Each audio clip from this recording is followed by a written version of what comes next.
Salut, c'est Fred de monpermismoto.com. Aujourd'hui, j'ai décidé de vous parler d'un sujet qui fait bien polémique en ce moment, c'est la réforme du permis moto. Et oui, après une grande réforme en 2013, où tous les parcours avaient été remaniés, et ben c'est reparti, tout va changer à nouveau début 2020. Donc j'ai décidé de vous en parler un peu et de vous montrer les nouveaux parcours du plateau. Les textes officiels sont pas encore sortis, mais tout est déjà quasiment finalisé. Je vous ai fait aussi une autre vidéo dans laquelle je vous explique pourquoi l'État sort cette nouvelle réforme et puis ce que j'en pense. Allez, c'est parti!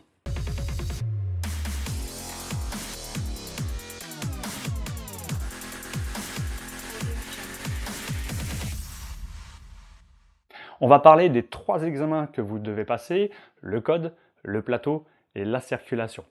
On commence avec le code. Alors, ce qu'on sait, c'est que c'est la fin du fameux code, comme on le connaît tous, ce qu'on appelle l'ETG, l'épreuve théorique générale. En fait, à partir de maintenant, chaque catégorie de permis, auto, moto, poids lourd, aura son propre examen théorique de code. Donc pour vous qui passez le permis moto, fini les questions de code où la photo a été prise dans une voiture, où on vous parle de caravane. Maintenant, les questions en fait seront vraiment en rapport avec la moto, avec des questions par exemple sur l'accidentologie moto, c'est-à-dire les statistiques, mais aussi sur les risques routiers vraiment spécifiques à la moto, ou encore sur la circulation interfile, le fait de circuler entre deux fils, par exemple sur le boulevard parisien. Au moins, ça sera quand même beaucoup plus cohérent par rapport à avant. Et c'est clair que vous étiez beaucoup à trouver absurde de devoir repasser le code lorsque vous aviez déjà le permis voiture. Et ça, bien sûr, ça peut se comprendre. Alors par contre, il n'y aura plus d'histoire de durée de validité de code. Vous savez, le fait que si vous avez passé le permis voiture, votre code est encore valable 5 ans. Ça, j'imagine que ça sera fini. À partir du moment où vous passerez le permis moto, vous devrez de toute façon passer ce qu'on appellera sûrement l'ETM, l'épreuve théorique moto, même si vous avez passé le permis voiture, par exemple, il y a 1 an. Et ce que j'ai appris également, c'est qu'un délai de 6 mois sera accordé à ceux qui se seront inscrits dans leur moto-école avant la date d'entrée en vigueur de la réforme. Donc par exemple, si la réforme passe au 1er janvier 2020 et que vous vous êtes inscrit avant cette date, vous aurez jusqu'au 31 juin pour passer le plateau sans avoir besoin de passer cet examen théorique moto. Par contre, si vous vous inscrivez après la réforme, vous devrez passer l'ETM, vous n'aurez pas ces 6 mois de délai.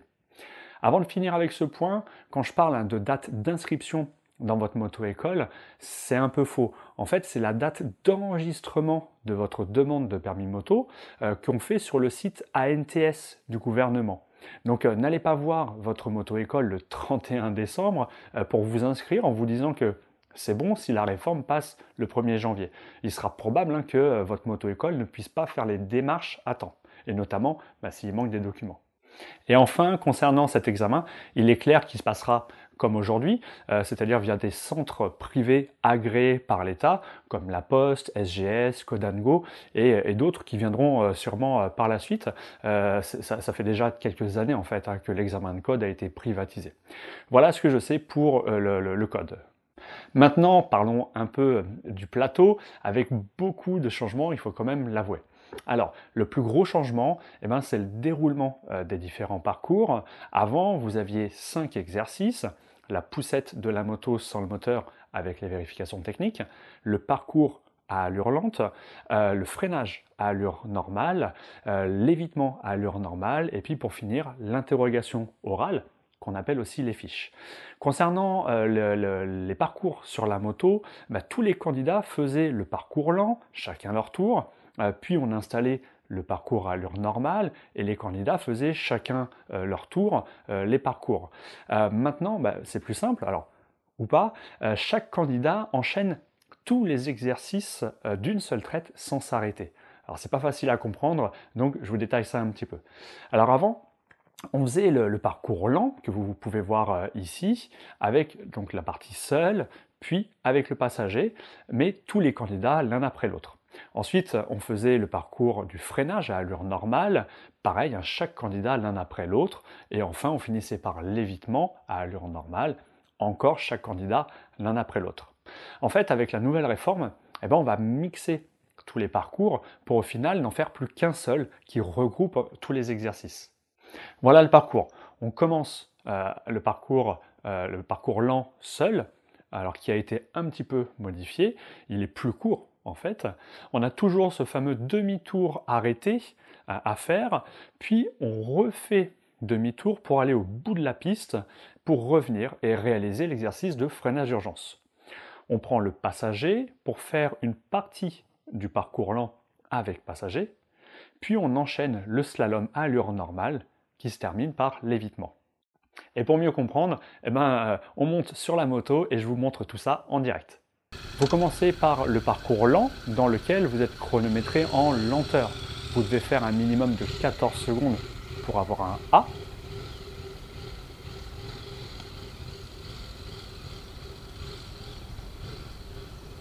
Ensuite, une fois cette première partie faite, vous passez dans l'évitement du parcours à allure normale, mais toujours en restant à allure lente, puis vous vous dirigez vers le demi-tour. Vous devez faire demi-tour entre ces deux lignes en vous arrêtant dans le demi-tour sans que la roue avant ne dépasse cette ligne. Ensuite, vous redémarrez toujours sans sortir de ces lignes. La partie à allure lente tout seul, là, est terminée. Vous devez à nouveau faire demi-tour pour aller au bout de la piste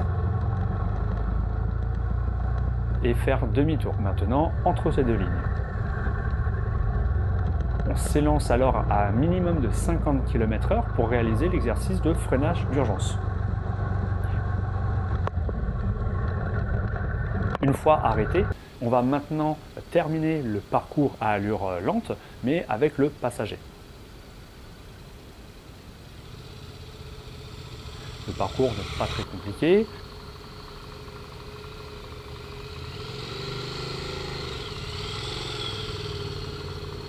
Et une fois que le passager est descendu, les parcours à allure lente sont complètement terminés. Vous vous élancez maintenant pour réaliser le slalom à allure normale que vous devez faire à 40 km/h minimum, radar à l'appui. Ensuite, le demi-tour pour s'élancer à 50 km/h minimum et réaliser l'évitement. Et enfin s'arrêter dans la zone. Ça y est, vous avez fini. Voilà, vous connaissez maintenant le nouveau parcours. Il y aura visiblement des marquages supplémentaires, mais bon, ça, rien d'exceptionnel. En fait, en faisant comme ça, la durée de l'examen est raccourcie, il y aura beaucoup moins de temps mort, donc théoriquement, on pourrait faire passer davantage d'élèves par jour. Et ça, c'est important, puisque à l'inverse, la durée de l'examen de circulation va augmenter, donc il fallait gagner du temps autre part. Par contre, j'ai un petit peu peur concernant les élèves qui ont tendance à faire de l'apnée pendant leurs exercices. Avant, chaque exercice ne durait pas très longtemps, donc ça permettait de reprendre son souffle et du coup sa concentration. Mais maintenant, il va falloir tout enchaîner, donc la respiration va être primordiale.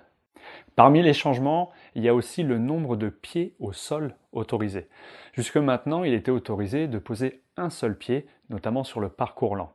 Apparemment, il serait possible que cela passe à 2 pieds autorisés, mais par contre sur l'ensemble du parcours, aussi bien à allure lente que normale. Ensuite, si un troisième pied est posé, là, la note passe à B. Alors beaucoup vont être contents, je pense, quand même de cette réforme, même si cette histoire de pied au sol fait bien polémique. Certains disent que c'est stupide d'interdire à l'examen de poser les pieds au sol, en argumentant que plus tard, dans la vraie vie, on s'embête pas et pour faire un demi-tour, on pose les pieds au sol. Alors pourquoi le juger à l'examen du plateau ? Alors oui, sur le principe, je suis quand même tout à fait d'accord. Quand on circule, c'est autorisé de poser les pieds, et encore heureusement. Mais il faut bien, à l'examen, pouvoir vérifier un minimum que le candidat sait tenir en équilibre à faible allure sur sa moto, au moins un minimum. Et pour ça, il n'y a qu'en limitant le nombre de pieds au sol. Et là, du coup, il y aurait 2 pieds au lieu d'1 actuellement.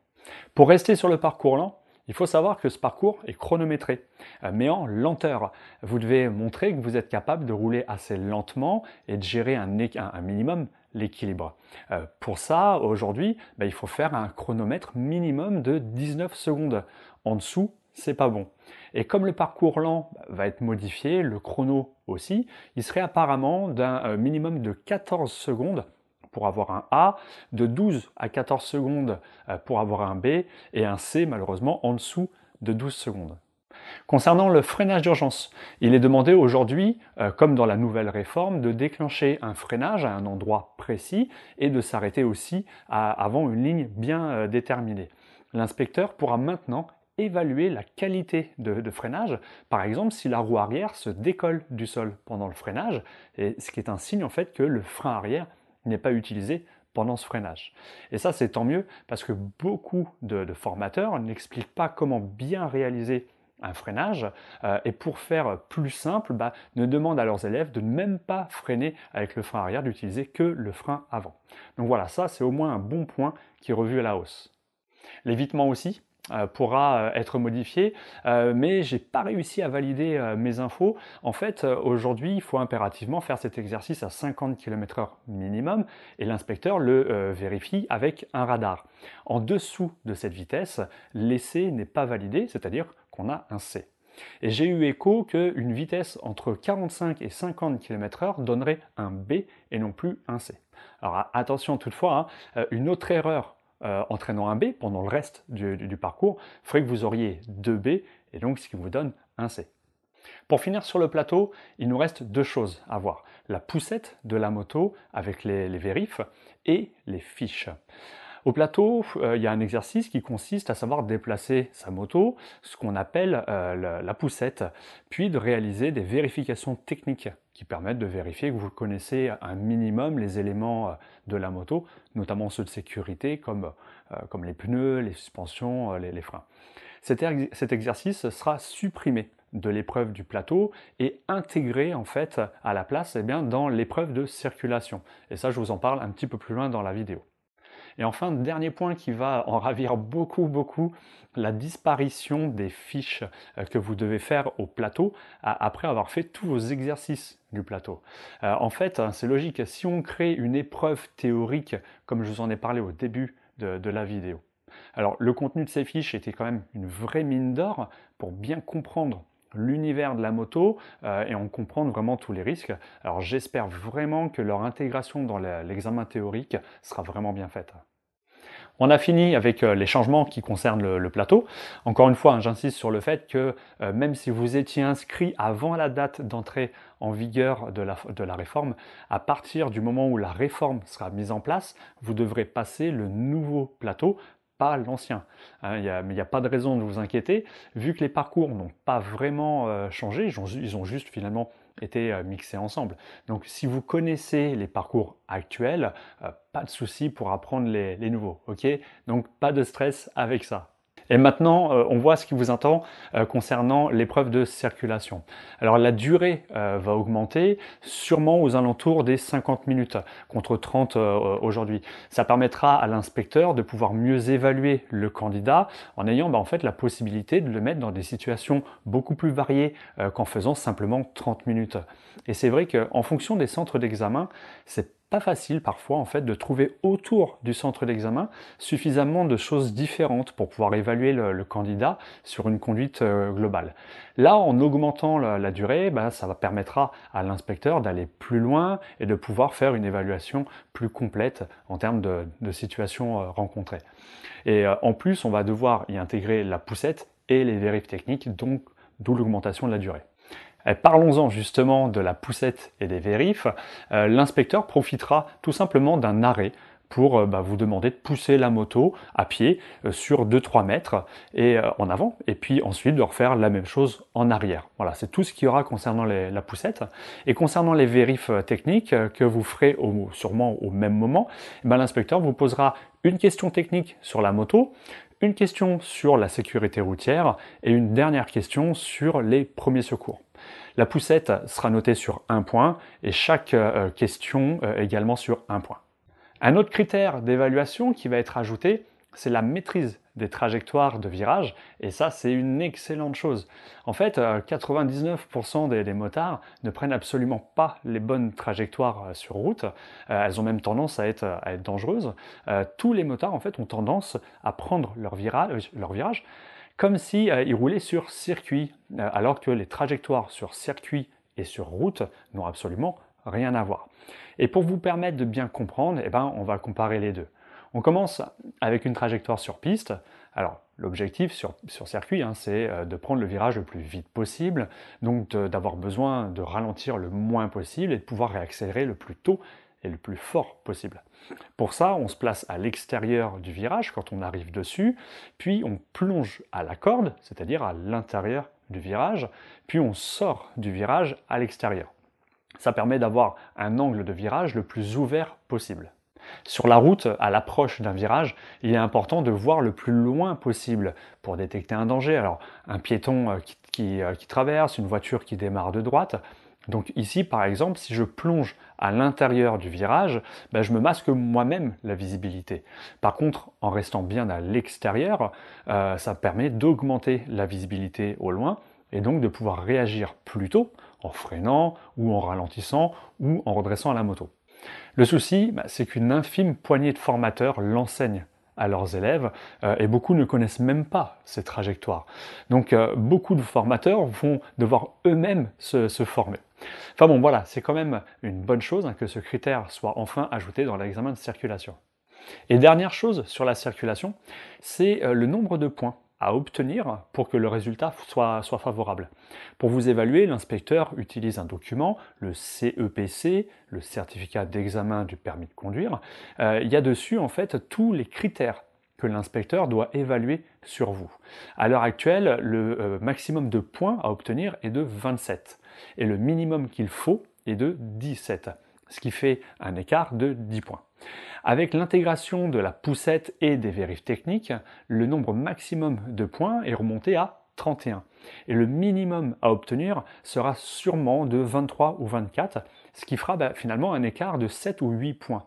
On voit donc que l'exigence est revue à la hausse. L'épreuve de circulation sera donc sûrement plus dure à obtenir, c'est quand même plutôt une bonne chose, et je vous en parle d'ailleurs dans une autre vidéo. Voilà, j'espère que cette vidéo vous aura éclairé sur ce nouveau permis moto qui vous attend. Dites-moi ce que vous en pensez dans les commentaires juste en dessous. Pensez à mettre un petit pouce bleu si la vidéo vous a plu. Abonnez-vous pour recevoir mes nouvelles vidéos et pensez à regarder la vidéo dans laquelle je vous explique pourquoi l'État sort cette nouvelle réforme. En attendant, je vous dis à bientôt. Salut!